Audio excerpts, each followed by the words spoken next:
Assalamualaikum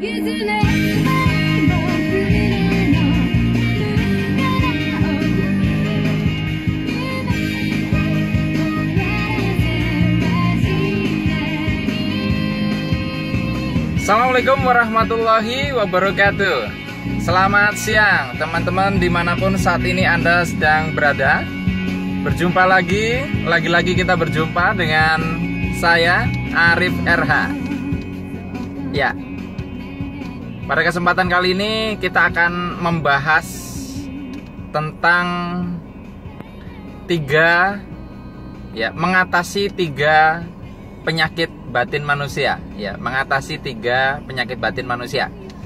Ya, sebenarnya kalau kita menelusuri ke dalam diri banyak ya penyakit batin yang ada di dalam diri setiap manusia. Tapi saya lihat tiga hal ini yang paling sering menjadi topik perbincangan kita di Facebook. Dan ketika saya mengatakan seperti ini bukan berarti terus saya terbebas dari tiga penyakit batin itu. Saya pun masih belajar. Tapi setidaknya dengan kita mengenali tiga hal ini, maka kita jadi lebih bisa mengerti alur permainan, mengerti lika-liku, mengerti onak-onak dan duri di dalam batin kita sendiri. Ya, tiga penyakit batin ini pertama adalah yang saya sebut di awal, di tengah, lalu di akhir. Jadi tiga penyakit ini muncul di titik-titik di awal, di tengah, di akhir. Mau dalam urusan bisnis, pernikahan, macam-macam. Ya. Nah, jadi yang di awal itu penyakit batinnya bernama malas memulai.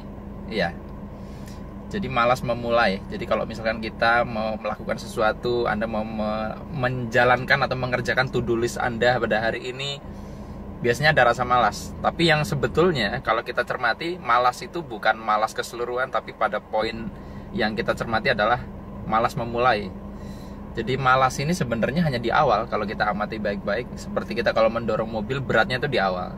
Jadi sebetulnya kalau kita sudah bisa mengatasi waktu-waktu di awal ini, kita bisa kemungkinan lepas dari rasa malas itu. Nah, saya punya tips yang cukup berhasil untuk mengeluarkan saya keluar dari kemalasan di menit-menit pertama ya. Ya, saya pernah bahas di Facebook. Tips ini bernama jurus 5 menit.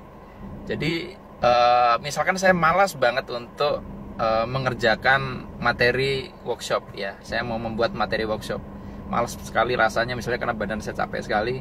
Saya ngomong ke diri saya sendiri. Saya tidak memaksakan harus selesai, tapi saya ngomong, saya mau bikin materinya 5 menit aja deh, 5 menit aja. Saya bilang ke diri saya sendiri 5 menit saja. Sehingga bagian diri saya yang malas itu ngomong, 5 menit toh? Oke, kalau 5 menit oke deh.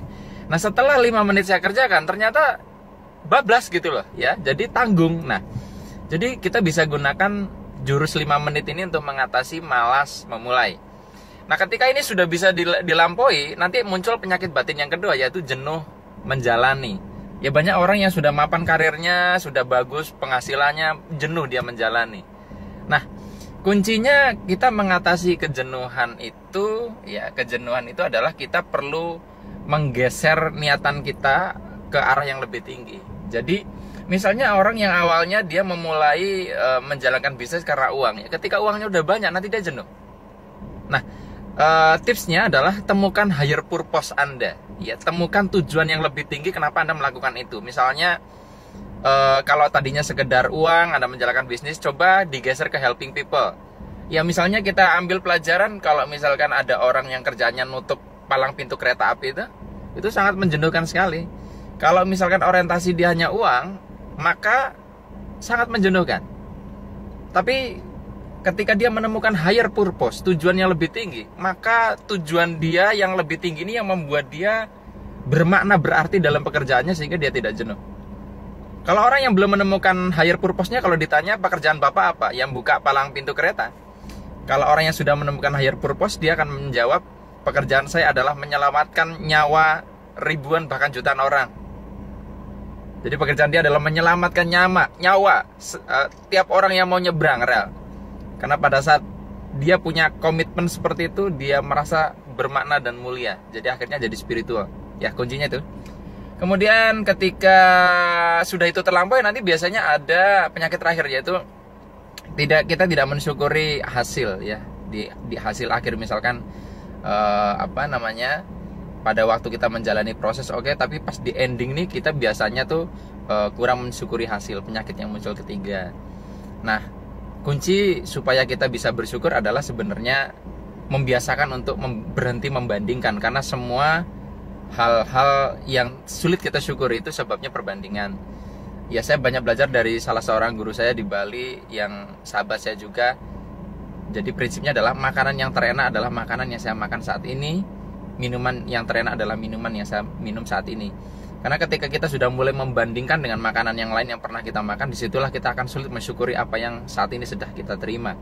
Jadi selama perbandingan kita tidak bisa arahkan ke arah yang tepat, maka kita sulit sekali bersyukur. Jadi tipsnya, pertama jurus 5 menit, kedua adalah menemukan higher purpose, ketiga adalah berhenti membandingkan. Demikian teman-teman yang bisa saya bagikan pada kesempatan kali ini ya. Mohon maaf apabila ada kata-kata yang mungkin kurang berkenan di hati Anda. Sampai jumpa lagi di rekaman video selanjutnya. Saya akhiri, billahi taufik wal hidayah. Wassalamualaikum warahmatullahi wabarakatuh. See you.